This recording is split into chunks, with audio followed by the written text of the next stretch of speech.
welcome. Thank you guys for coming. For those of you that were here with us last year, we talked specifically about creating mentorship programs and why they're important. So this is part two, how mentorship programs can prevent employee burnout and help keep you employed. And why is that important? So one of the things that there's been a ton of studies done. So like researchers are working on this all over the globe. The one in the bottom there is actually from China. But people are actually studying specifically how mentor programs can help with burnout. And because formal mentorship programs, when you're with a mentor, it becomes a really strong relationship. So what I want to know is, how do you... Speaking of relationships, we should probably introduce ourselves Oh, to the I'm audience. sorry, first I'm so sorry, that I'm we sorry. can establish a relationship with them. Yes, so yes, I am Heather Wilde Renze. I am the CTO of The Difference Consulting. I'm Matthew Renze. I'm a data science consultant, author, and public speaker. And I'm the president of a nonprofit organization that does mentoring and technology education training for over 100 students around the world. So we're essentially teaching students in Africa, India, Pakistan, who are underrepresented and thus don't have access to good online technology education or mentorship. I'm Dan Hardiker, CTO mentor, and have been building leadership teams for the best part of 3 decades. Yeah. I'm interested in you. How many of you came to our talk on mentorship and coaching last year? Excellent, a few of you. The rest of you, don't worry, you won't need to have known that. Yep. We were talking more broadly about what it means to be a mentor and a coach, what the difference is. But one of the hottest topics is burnout and the people that you report to you and the things you need to do. So ignoring whether you're a mentor or not, how many people here lead a team or have some form of leadership or responsibility over others? People will be already looking to you and to others for this sort of support, and you will naturally want to give this to your peers too. So hopefully all of you will take something. Yes, and how many of you have heard of, or how many of you have formal mentoring programs in your company right now? So a couple of you, which is a good thing. I mean, more and more companies are starting to have formal mentoring programs. And when they are in companies, I mean, it is generally because they have some kind of directive, because they understand that it is going to retain talent, and they're citing studies like the ones that I just showed you, because it shows that mentoring, having those peer relationships under a formal structure is useful. And it's not just in terms of burnout. The studies are showing that people who have had mentorship relationships are more likely to receive promotions, are also more likely to receive increases in pay as well, and have better loyalty to the company because they feel that they're a part of a community that believes in them, invests in them, and wants them to succeed as well. So, who here has heard of the Great Resignation? Who here is part of the Great Resignation? So the Great Resignation is an interesting phenomenon for anyone who hasn't heard the term yet. It's essentially this phenomena of people leaving the workforce in large numbers, not specifically leaving the employment market in general, just leaving their current companies. And the studies are showing that they're doing this for numerous reasons. Some of the reasons are that they're retiring early. They're just like, I'm done with this. I want to get out. I want to retire early. Other people are doing it because they've experienced some hardship from COVID. Either they're experiencing long-term health issues, and so they don't feel they can return to the workplace to do their same job again.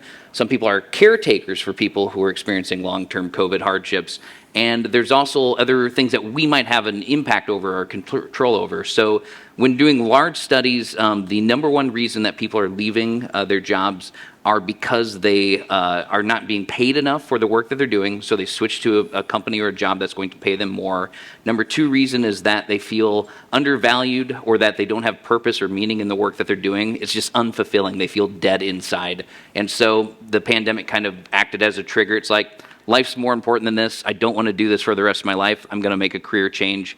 And then the third reason is that the employees feel disrespected. And this isn't just disrespected by their employers or the company, but oftentimes disrespected by customers, which is why we're seeing a disproportionate number of people leaving hospitality, food service, places where you directly interact with customers who sometimes may not be the most polite people in the world. Yeah, so really what you're encapsulating with all of that is happipiness, or more specifically, unhappiness. All of us have been in those times in our lives where we've just made a change, not because we wanted to be happier, but because we realized how unhappy we were. And often, at the point at which you realize that you're unhappy, you only have to look back a month or 2 months or 3 months to realize that this wasn't a new thing. It's just new to you now, and your brain's going, finally. And that movement causes change. And when others are offering what seems to be a solution, the grass looks greener, and you hope it is, and you run to it. And so that's one of the main drivers behind the Great Resignation, and unhappiness often can hide and mask what could be burnout. And one thing that's different now as opposed to other periods in time is that because the entire world paused, this wasn't tied to any particular privilege. Normally, you assume that people are the people that are able to just job hop and go around and follow their passion. That's something that you assign to people of a certain class, like a wealth. But because everyone was able to just stop for at least around 3 weeks minimum, depending on where you were, even just that 3-week reset allowed people to be like, oh my gosh, this was like, what have I been doing with my life? And then their brain started to cycle on, I don't need to be doing this. What else can I do? So it doesn't take very long for you to change the cycle of your brain. And that's where this started to go. Daniel Pink talks about the drive, mastery, autonomy, and purpose. And for anyone who was furloughed, it's very, very easy for you to go, wait a second, don't I matter? Am I just doing this? What is the purpose of me doing this suddenly gets taken away from you, as if that thing that was so critical I had to do all of a sudden becomes, am I just being paid because that's what I need to pay my bills? And that purpose being removed caused a lot of people to reflect on, what am I doing, why am I doing it, and what am I doing it for? There's a theory in economics that says that we may have unintentionally created a large number of jobs just to keep employment numbers artificially high and in order to redistribute income throughout society. And so the idea being that there may actually be a lot of jobs that aren't actually highly necessary in terms of productivity to the economy. And so that's where people are starting to see, okay, so my job isn't an essential job to our economy. So maybe, my purpose, the meaning that this job gives me is artificial rather than being real, like something that I want to get up out of bed every day to do this because I love doing this job. And it certainly didn't help being told for 2 years that there were essential workers and the non-essential workers were the ones that were staying at home. Mm-hmm. So there's a saying that you can't make others happy until you're happy yourself, because your happiness essentially spreads through others. The same seems to hold true with stress and with burnout. If you are currently in a state of burnout where you're struggling to stay afloat right now, it feels like you're constantly underwater, you need to help yourself first before you can help others. But the great thing about this is once you're back to a place where you feel able to help others with these same types of issues, because you now have the experience of having gone through it yourself, is one of the best things you can do in order to give yourself purpose and meaning in life. I personally have gone through a work-related burnout situation. It was tough. It was very, very tough. It took a long time to recover from it. But when I finally got on the upside of it, helping others, I actually started going to medical conferences and speaking on the effects of burnout and the specific neurological condition I developed because of it. Helping those others who were experiencing it gave me one of the greatest sensations of satisfaction in terms of now I'm doing something meaningful and purposeful again. So if you are someone who's stuck in this situation, you need to fix yourself first before you start trying to help fix others. But then once you've gotten out of it yourself, I encourage you to help this help others because there are so many people going through this, so many more than you realize are going through it. I mean, if you look to either side of you, in general, statistically, 30% of the population is going through some form of mental health issue, and throughout the pandemic and beyond, the estimates are going up to about as high as 60% or more. So whoever's on the other side of you, if you're not experiencing this, is likely experiencing something. Yeah. So when we're talking about being able to help others, and you have to help yourself first, it's all about capacity. We've all felt busy and answered sharply and given an off-the-cuff response. You go through 3 levels. First, you are impacted by the emotions of the thing you're presented with. Then you act instinctively, and finally you act rationally. And the more in control of yourself, the more that you are able to see this pattern happening, you want to get to control. You're able to get your brain in gear, think about the problem that is presented in front of you, and give a rational and reasoned response. But how often have we got to the end of the day, end of the week, and as managers had someone come to us, and we're almost exasperated by, what now? As parents, I see it when my children come to me with a thing that they want immediately as I step through the door or see them for the first time. And it's really easy to give a fast no when you know you want to give a considered yes. All the way from can I have a rabbit to can I go to this conference? Or can I have this promotion? Or what do I need to do these things? And it's, I don't have time because I can't deal with myself right now. And that's exactly what Matthew was describing, of being able to cope with yourself. Then you can help others cope too. And there are a large number of smoke signals that you can watch out for. The first is that when you reflect on the decisions that you're making, think, in that moment, could I have made a better decision? And what was stopping me from realizing I was making a poor decision? Being able to reflect on yourself as to what the impact of that decision was. I mean, I can very quickly, as a leader and person with authority and power in my organization, shut down ideas and make sure that ideas are not heard. What's the impact of that as we go further into future retrospectives? So I watch for the impact that I have on others, and I also watch for the impact others have on others too. And by leading by example, you can then start to encourage others to see the same behaviors. One of the things that I look for, and this is something that was very difficult for me to come to grips with, because I also had my own burnout experience at work that also led to an actual physical health issue. Is when I'm modeling behavior that I don't want others to do, and I actually hear myself saying, please, don't use me as your role model.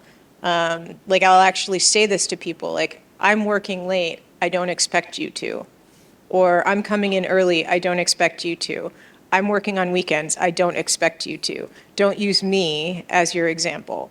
So because if you're the leader, people are going to use you as their example, even if you say not to. And that's going to cause other people to burn out because they don't necessarily have your experience. I am someone that has 20 years of experience, and my people below me don't, because obviously they're junior to me. So what I can complete, they can't. So if they're in the same amount of time, if they're trying to keep up with me and I'm already working overtime, they're going to burn out way faster than me. Because you have to be aware of do as I say and not as I do. Doesn't work with children, definitely doesn't work in teams. Yeah. Because there's a few reasons for that, and it's nice and simple when you think about it. Because actually, our reports and the people who are further behind the careers want to be us. Yeah. So they see us doing this, and that's how. Okay, they're just trying to keep this away from me because they want to keep it for themselves. Yeah. Becomes a negative. No, that's not this isn't the thing I'm proud of. I'm not proud of that I'm having to work on a Saturday to get the release through. But I'm also very aware of the second reason is a lot of us, not all of us, but a lot of us are in this because we enjoy it. Because this is fun. I had a beach holiday with my wife and I took my laptop out on the beach. And it's like, why are you working? And it's like, oh, I'm never working. I get paid to do what I love. And I'm just choosing what I want to do now. I'm learning a new thing or a thing that isn't needed at work, but I enjoy this. And just to give you ideas of some of these smoke signals to watch out for, just so you know what to look out for. For example, if you're in a constant state of stress where your sympathetic nervous system is constantly elevated all day long while you're at work, that's a good sign that you're eventually going to burn out. For example, I used to think I was invincible when I was younger and I could handle any stress. The thing I didn't understand, though, is that stress is cumulative and it eventually does oxidative damage to your brain. So your ability to manage your own stress gets worse over time, and then you essentially reach burnout. So if your hands are sweating all day long because you're constantly stressed with deadlines, that could be an indication that you're approaching burnout. If you find Or you that, just have sweaty hands. yeah, yeah. If you find that you're deriving all of your value in life from the work that you do, that could be an indication that you're going to lead to burnout, because workaholism essentially is where you derive too much value from the work that you do and not enough from the life around you. In addition, if you start to feel that life is meaningless or you're lacking happiness or emotion outside of the work that you're doing, that can often be an indication. And we'll talk about a few more here, I think, on the next slide. So, the one that I'll talk about specifically, because I have just a tiny bit of experience with it, is something called depersonalization. I've only experienced this as an accident. One time it happened when I had a fever of 104 degrees that lasted a week, and when I came out of it, I experienced what is referred to as depersonalization. It's this feeling or sensation that you are no longer part of a real world, like the world around you is imaginary, and that there are no consequences to any of your actions. It was actually pretty scary, and if it would have happened for more than a day or two, I probably would have talked to somebody about it. But that's one of the indications that you are in pretty deep in terms of depression or in terms of burnout. So if you're feeling depersonalization, definitely seek some assistance with that. It's a serious thing, and it gets progressively worse if not treated. The counter to that is hyper-personalization too, where if we've all sat in retrospectives and there's been a thing that seems to be related to you, so it starts to feel aimed at you, as if someone's actively trying to attack you. And someone who brings a problem or replies on a pull request or is trying to help, all of a sudden this feels like, no, they're ripping me apart, and I've got no time, and I did my best, and it's still not good enough. That emotional exhaustion is what that then leads to. One time, actually twice in my life, I knew that I was burned out because I found myself crying on the floor of my office, like in the corner, just crying. And one moment I was fine. I was talking to people. I was actually just normal. And then, like, I don't even know what happened. I kind of just, like, blacked out. And then I was on the floor crying. And, like, one of my coworkers just found me, and they were just like, oh, my God. I mean, I quit those jobs very soon after, but I mean, that just, your body just is exhausted and doesn't know what to do. I mean, by that point, it's not a smoke signal. It's a full-blown fire. But I mean, if you don't even, but that's one of the reasons why we're talking about you need mentors here. You need peers that can help you to notice these things, because when you're burned out, you don't know. You don't see these in yourself. Yeah, often by the time you realize what's going on yourself, it's too late. But mentors can spot these smoke signals happening in you and can help you get out of the situation before it's too late. Or in the other way around, if you've been through these situations and you have been through it, you've gotten through it, you know what to look for, you know what burnout looks like, what it feels like, you have the ability to be a mentor for others and help them before they get too far along. Finally, the loss of purpose is all about knowing why you're doing this thing. How are you contributing to the team? What does your effort help others? And a lot of the time you'll find people start to disconnect and start to just turn up, do the work, put it in, and become cold to the thing that they used to have passion for. And it's these sorts of things that you're looking for. We'll talk about how to get opportunities to ask those sorts of questions next. But if you hear somebody that has just come away from like 2 weeks in Tahiti and then immediately comes back and says, I need another holiday. Or when you ask them for anything, like when you ask a friend, like, oh, come on and come out to the pub with us, and they're like, I'm too busy fighting fires. Like, that's a good sign that they might need like a little talking to. They might need to go out to the pub and have a sit down. And the same goes with workload. When you say, hey, can you give me help? Can I tag you in for an assist? I can't, I'm too busy. All of us feel best when we've got about 10 to 15% of our time to flex around because we enjoy helping others. But that feeling of I have nothing left to give, it's only going to go down one path if it keeps going. Even when we were getting ready for this talk, like I actually, like Dan and I couldn't connect on getting this because I kept saying to him, like, I'm actually a little too busy, but I was clarifying. I'm like, don't worry, it's actually good busy. Don't worry about me. Like I'm very good at understanding burnout, so I was contextualizing it the whole time. So I was like, that I would know that if I was burning out. If you talk to a therapist about what we're really doing here, it's know thyself. Yeah. And a lot of it is understanding you and where you fit, but all of this is about how you help others. So what can you do to help others who you suspect might be burning out? And the first is just talk. The first, quite often I would find on a one-on-one that my reports would want to tell me all the work that they've done this week. It's almost like a status check-in. And my best question to ask them is, how did you feel about the work you had to do this week? Was it your best work? Are you proud of what you've done this week?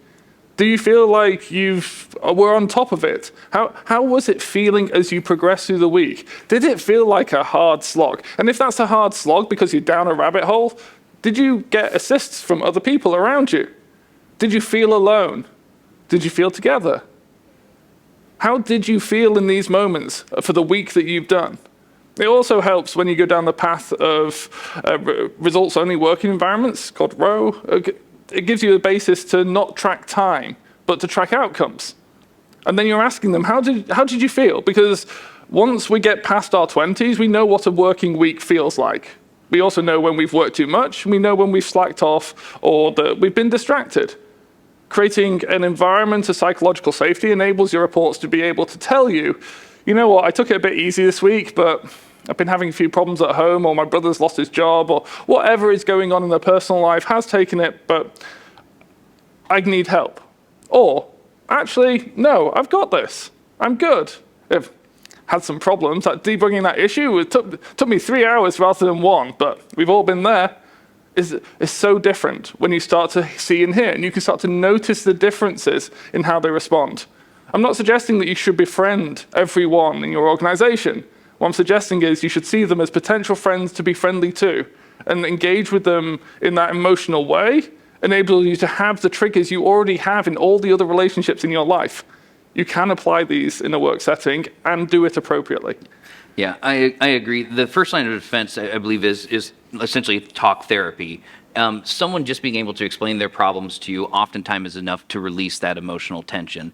We know talk therapy works historically for years because if a person is in a calmed state and they talk about the things that would normally stress them out, by virtue of being in that calm state and having those same mental thoughts that would normally stress them out, unwires that stress response from those cognitions, those thoughts that you're having.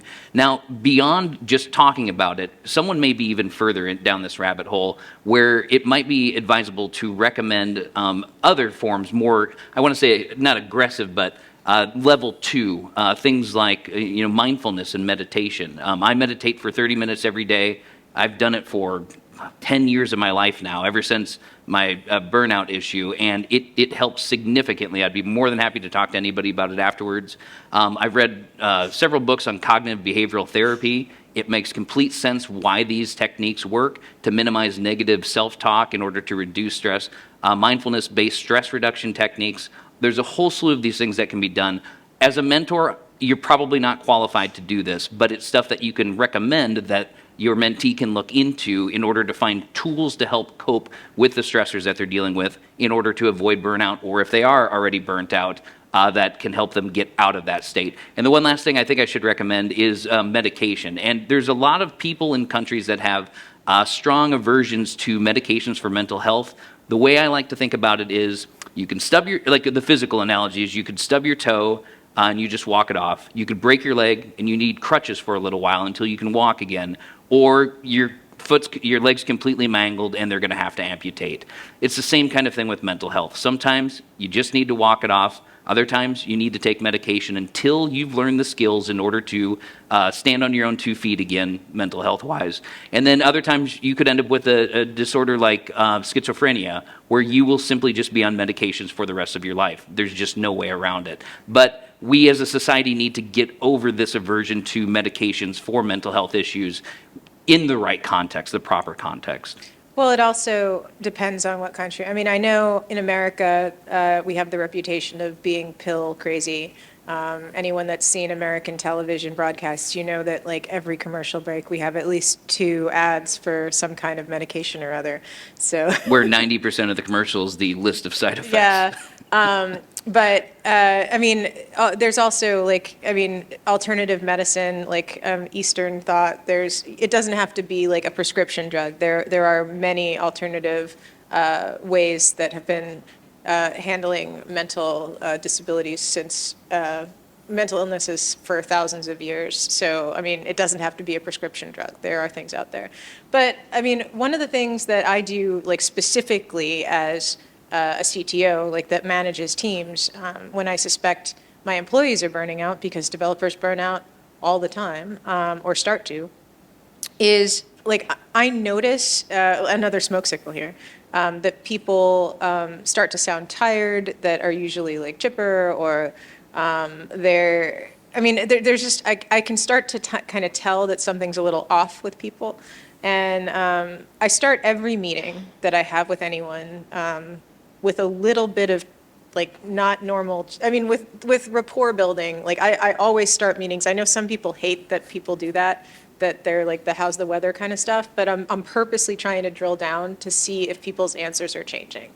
And then after a meeting, I'll be like, hey, Josh, you sound a little off right now, buddy. Maybe you should take tomorrow off. Maybe you need to take some vacation. Like you have a lot of vacation days saved up right now. And he'll be like, oh, I'm a little too busy right now on this project you've got me on. And I'll be like, you know what? I can take that over. I can reassign it. How about like we give you a gift certificate to like go out to Palm Springs for the weekend? And he'll be like, all right. And then he's better after the weekend. So as a manager, I have the ability to help people because I can jump in and reassign stuff. And some people, like some managers, may not realize that they have the power. I mean, you can't always just like give somebody a weekend away, but you can give people time off. You can reassign them. You can tell them to go see a movie or something like that. That's something I do too. I tell people to go see the latest Marvel movie or something. I'll be like, I don't need you for the rest of the day. Go to a movie. But Iron Man needs you. Yeah, Iron Man needs you. So it's the 3 steps that I take any new leader or anyone who goes off and wants to learn more about mental health support. The first one is normalize. Some of you might have heard the word medication and instantly had this recoil, or heard therapy. I can't be a therapist. You go to therapy when you're broken. Or actually, no, I go to work and you leave your work to do business. And you leave your personal life at home, which is very counter to the modern way of working, which is you can bring your whole self to work. There isn't anything to hide. And actually, therapy is a form of support, and different people need different levels. So it's okay to not be okay. And we can all, as individuals, normalize that behavior inside of our organizations. Because once it's normal, individuals are seen. And that's the second thing, is people are desperate to be seen for who they are and how they're feeling. We've all come away from conversations thinking, that other person didn't really get it. I tried to tell them, but they weren't really listening. They didn't hear what I was trying to say. I was trying to reach out, but I don't feel capable to spell it out and paint it on the wall. But they're just not listening. And it takes you to the final step, which is the most important, and it's advocacy. They're not there to fix you, and we'll get to more on that later, but just advocate. So what does it mean then to be an active listener? How do you see people in your organizations? You said you heard that this person had talked to you differently and was expressing things differently. How do you make sure you're doing that and you don't just notice it accidentally? So when you're active listening, it's a skill you actually have to learn. You have to listen to. I mean, and it's really hard if you're somebody like me that is is not as empathetic as other people. But you have to pay attention to the tone of voice. You have to pay attention to the words that they're saying. You have to not be thinking about the next thing for you to say. You basically have to give your whole thought to what's coming out of that whole person and turn yourself off to be an active listener. The thing we have to keep in mind, if you're from a software developer background, our brains are generally wired to be problem solvers. And we see this happen all the times in relationships. Like, for example, when my wife comes to me and says, hey, there's this thing, my first initial reaction is, tell me about the problem so we can solve it. And oftentimes that's not what people need. But usually in our relationship, that is. We're both developers. Yes, we're both developers, so we're constantly trying to solve each other's problems. And sometimes we just need to listen. And so if you're from a software developer background, keep in mind that your initial instinct is going to want to be, okay, what is the problem so I can help you solve this, rather than, many people just need you to listen. And then this active listening is essentially how, once again, we can help them through that trauma that they may be experiencing, or through the stress that they may be experiencing, but in a calm and trusting state, so that they're not re-triggering their stress response in their brain by walking back through this. It's interesting, but the way they reduce people's phobias is this exact same technique. If you're afraid of spiders, essentially, if they can keep your sympathetic nervous system calm while you gradually habituate to the spiders, then you remove that phobia. Stress responses are the same way. Negative thoughts will trigger this stress response, and as long as that feedback keeps growing, it eventually grows out of control until you pop at whatever your weakest point of either genetic or biological failure is. Drugs, alcohol, stress, mental health issues, something will eventually give if these feedback loops grow out of control. It also kind of makes you a superpower, it gives you a superpower in meetings, because if you're not waiting for your next turn to talk and you're actually paying attention to what everyone else is saying the whole meeting, and what they're all doing subconscious, subverbally, and all of that, who's clicking the pens, who's looking at the clock, who's actually doing different things, and not just what they're saying, then when you do have something to say, it'll be much more intelligent. Yeah, absolutely. I've always struggled with human connection from a very early age. I got my first computer when I was 4. I was writing computer programs at 8, and I learned how to communicate with humans slower than I learned how to communicate with tech. And so I had to learn through my teenage years, how do people work? Because I was kind of behind in that, but that led me to a concept called seek to understand, not to respond. So often we're in conversations where we're waiting for the gap that we can say something.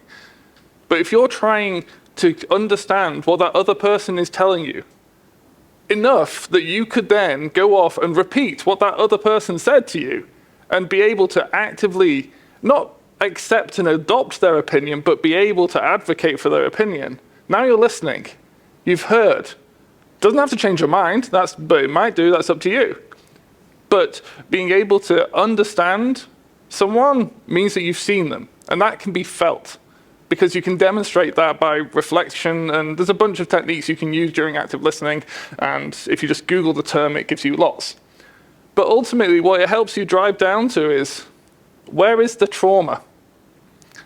I've done a lot of work having teenage daughters, and self-harm comes up in schools a lot.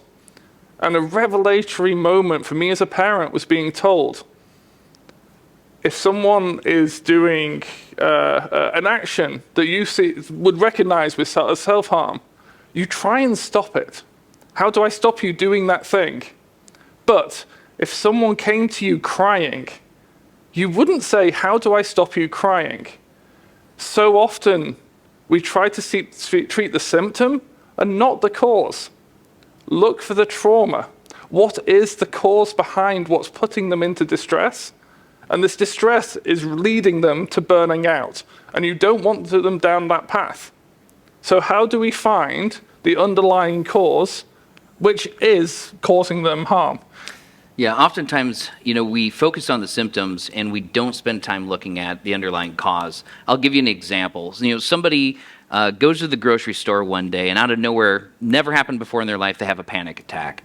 And then, they're freaked out. So the next time they're getting ready to go to the grocery store, and the thought of going to the grocery store and this panic attack that they had there causes them to have a panic attack on the way to the grocery store. So then the next time, they go back home and they think about leaving the house, and just knowing that the last time I left the house, I had a panic attack, causes them to have a panic attack in their own home. Now there is essentially no place for them that is safe from having a panic attack. So they essentially think, well, I'm agoraphobic. That's the symptom. I am having panic attacks whenever I go out in public. But the underlying cause was actually that there was just an imbalance in carbon dioxide in the blood that created that panic attack as a completely random event in that grocery store. And so once they can begin to understand the cause of this, the symptoms that they're experiencing, that oftentimes is enough in order to help them overcome the long-term complications that they're receiving from it. It's similar. I have a friend with schizophrenia. He was hearing voices in his head. This was terrifying him because he didn't know where the voices were coming from. I spent as much time as I could reading about schizophrenia to understand it from a neuroscientific perspective. And as soon as I was able to communicate to him that these voices you're hearing in your head are a prediction error, your brain is assuming they're coming from outside, but it's actually just your internal monologue that's talking to you, and your brain doesn't recognize that that's just your internal monologue. Once he understood that, it reduced his stress from the idea that there are voices from outside talking to him significantly. But we have to look at the root cause of these problems, not just the symptoms. But sometimes, just because you find the root cause doesn't mean it's going to go away, too. But I mean, it does mean that it's not going to hurt you anymore. For example, talking about panic attacks, I have an irrational fear of escalators. I cannot get on an escalator going down for the life of me. And if you have something in your hands. Yeah, and it's not easy for me even without something in my hands. And I've run into a couple of people in the world, literally around the world, that have this same problem. And I actually went to therapy to figure out exactly why I have this, and I know what the cause is. But now that I know what the cause is, it doesn't scare me anymore, and I'm not embarrassed when people are waiting behind me to get on an escalator because it's taking me forever to get the motion of it, but it hasn't fixed it. So sometimes just knowing what the cause is doesn't get rid of it. And some of the causes become nice and easy. I'm pretty sure too much work, that's nice and easy. Actually, it's not correlated with the quantity of work. It's how much of it feels like work. Because how many of times have we all sat coding and we'd looked at our clock and gone, crap, it's 8, 10, 9 in the morning now, but that didn't feel like work. Are you burnt out by the time? No. It's when it feels like a burden. It's that emotional stress. It's when work feels like work. And it's not to make everything fun, but to be aware of how much of your emotional sympathetic system that you're using in order to complete your daily activities.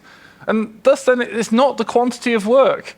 Maybe it's anxiety around, I've got to put this PR in, and there's a specialist who always chews me out on it each time, and I know it's going to be a hassle getting this through this process. And so just the anxiety is starting to take away some of the emotional capacity that you have. And then ultimately, you become bankrupt, and it's watching and seeing how can we see in ourselves and in others what their capacity are. And that comes down to, again, know thyself and help others to know themselves too. And that communication back and forth will hopefully enable you to see when work feels like work, and some things you can change, and even in the things that you can't, you can at least no longer feel alone in it. So how do you protect yourself? So step one is awareness. I mean, you need to be able to recognize these signs in yourself. And, having been through this, I am now hyper aware of all of the things that are my kind of smoke signals internally. And for me, it's having an elevated sympathetic nervous system response for extended periods of time. The longer this happens, there's an effect called kindling, where the more frequently you stay in an elevated state of stress and distress, not eustress. Eustress is the good kind of stress from exercising and stuff like that, but a state of distress where there's a negative emotional response tied in with this stress that you're feeling. When this goes on for too long, that's where you're going to start kindling, which makes the feedback loop grow out of control, and at some point in time, you're going to essentially pop at your point of least resistance, or your weakest point, either genetically or biologically or neurologically. And so the way I protect myself is by recognizing when I'm in a state of stress for too long, by minimizing negative self-talk. I don't have a large problem with negative self-talk, but I have friends that do, and it's a very profound thing to hear your brain telling you that you're no good, that you're a bad person all day long, every day. That really does damage, and that feedback loop continues to grow over time as well. And there's probably other things I'm just not thinking of right now. I'll turn it to you. For me, I have a last line of defense. I know that it's not a red flag, but I know the next one's going to be red, is my 30-minute a day walk. The moment that I sacrifice that because I've not got time, or I can't do this, or I don't watch the TV show that I would normally enjoy watching with my partner before on a weekly basis, or before the things that I enjoy, and I've sacrificed it for everything else. And burnout isn't just work related. It can also be your family load. It can be expectations. It can be a lot. I've had all sorts of my time that's been taken from me by other things this week that I've had, and I've done the right things. But I've known I'm walking up towards that line because I know one day this week I didn't have the time to get out of my walk. And I have that in my mind that says I have it as a calendar invite, and I delete it if I've not done it. And I do it so I can hold myself to account. So that at the end of the week I can look back and go, actually no, I didn't do my walk twice. I thought it was only once, but I can see it's deleted. I didn't do it twice. Find those things that you enjoy. I mean, even put in, I watched a TV show, or the things that you enjoy, where you get your relaxation. Sometimes, for my partner, it's a long bath. And I know if she's gone 2 weeks without a long bath, that means that she's had too much on her plate. And usually, that's because I've had too much on mine, and she's picked up my slack. So I have to protect her by protecting myself to encourage us all to be in balance. So there's this old saying in meditation that everyone should meditate for 15 minutes a day, and if you feel you don't have enough time for 15 minutes, you should meditate for 30. The idea being that if you don't feel like you have 15 minutes worth of time that you could dedicate to yourself, then you've got too much on your plate. You need to clear up more time, which reminds me of the other things that I do. I exercise on a daily basis. I meditate on a daily basis. Tub time once a week, that's a regular occurring thing. There's a whole slew of different things that you can do that are, I want to say, scientifically proven to reduce stress, and not just reduce the immediate stress that you're feeling, but improve your stress resilience, which is the most important thing in the long run. You need to be resilient to the stresses that you're going to experience in life and the emotional stressors that you're going to experience. Oh, and tub time involves lavender eucalyptus bubble bath. We've even got a song. Tub, tub, tubbity, tub. I mean, they all involve checking. They all involve checking in with yourself. And all of these things have in common is when you're focused on your self-reflection and relaxing. And it's also said in budgeting. If you're scared about whether you're running in your overdraft or we all start to not look at our bank balance. That's when you look at your bank balance. Yeah. You're hiding from yourself, and you're hiding this information that you're scared about, and that fear will take information away from you. So that's when you go and look, because looking doesn't change it. Checking in with yourself does nothing other than give you an opportunity to see. And just like you need others to see you, you need to see yourself. The most important thing to know is that you are not alone in whatever you are going through. I know that we're all unique, special unicorns, and that everything we do is the most important thing on the planet. But again, turn to your left, turn to your right. Somebody there is going through something similar to what you're going through right now. And that can be a connection. The people at work, if you start seeing, I mean, somebody at your workplace, somebody in your friend group is probably going through something similar to what you are currently going through or something that you've been going through. And the only way you can find that out is by talking. Like I said before, I used to think I was invincible, and because I used to feel invincible to stress and stuff like that, I pushed myself too far, and I was unempathetic to the plights of others in the workplace. Like when someone else was clearly stressed out, I was just like, you just suck it up. You just push your way through it and stuff like that. That was not helpful. I was not helpful at all. But having gone through something like this gave me a great appreciation for empathizing with others in the situations that they're going through. The realization that everyone you meet is going through something, either now or soon will be at some point in time in their life. It really changes your worldview. It makes you way more empathetic to the suffering of others. Yeah, I mean, as Heather pointed out, you are unique, just like everyone else. And the normalization of the realization that this is normal means that if you flip it, and one of the great things that we tell parents when they're struggling is, when you are struggling, imagine your struggle is that of your child, or a child. Would you want to ignore, you say, I shouldn't bother anyone else with the problem. Would you tell a child to bottle it up and tell no one? No, come and tell and help. How would you wish your best friend responded if they had the burdens that you've got? Giving the opportunity to others, most of the time, you will end up getting back a positive reaction more often than not. And usually, if it's not a positive reaction, there's other trauma for you. Your usual instinct response is to say, hey, how can I help? And taking this path, taking this approach, will actually start changing a lot of your interactions, not just with people on one-on-ones, but it'll change your interactions in negative interactions that you've had before, such as a fiery temperament in a retrospective. Instead of engaging with the emotion that comes out, you start to see the damage behind it, to going, why do you feel hurt by this? Rather than, why are you shouting at me? Why are you in this position where this is the response that I'm getting, and digging deeper will help you all the way through. And as a leader, it helps you grow. And at this point, you start to become, it's the superpower that helps you, enables you to become a leader of leaders. And if you didn't know, serendipitously, because we'd had this scheduled well in advance, this week is Mental Health Awareness Week.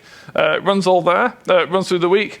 If you want one thing to go back to your organization and do today, suggest opening up a It's Okay channel on your team, Slack, whatever, a place where people are supported, a place which leaders are vulnerable there too, where they can come and say, here is what I'm struggling with.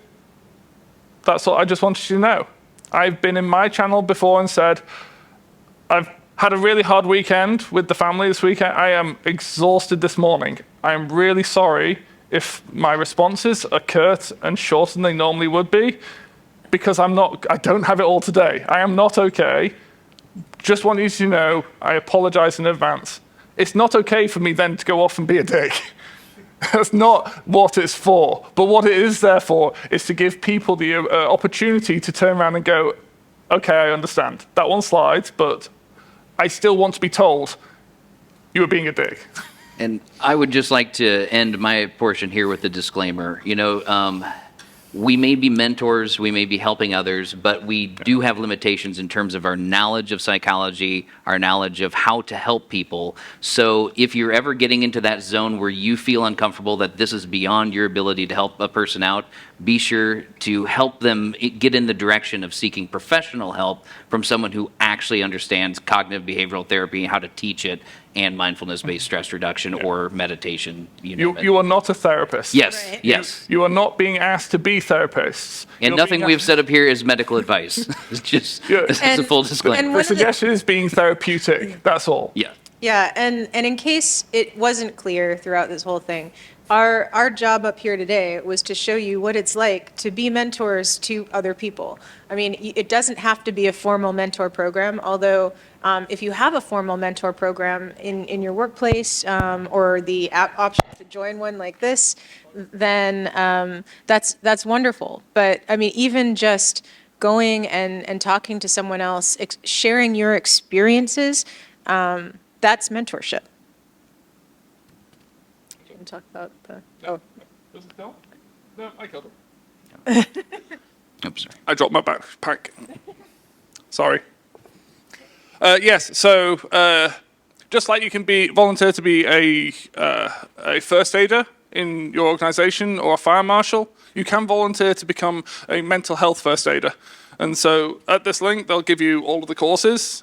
Feel free to go to your people team and say, hey, I'm really interested in this. It's a great starter if they don't already have those in your organization. And finally, if you're wanting to know more about where do I find support both to be a leader that's supporting people therapeutically, and also, actually, I could do with finding some mental health support myself, the Mental Health Foundation is a great place to start. But with that, it's been great. Thank you.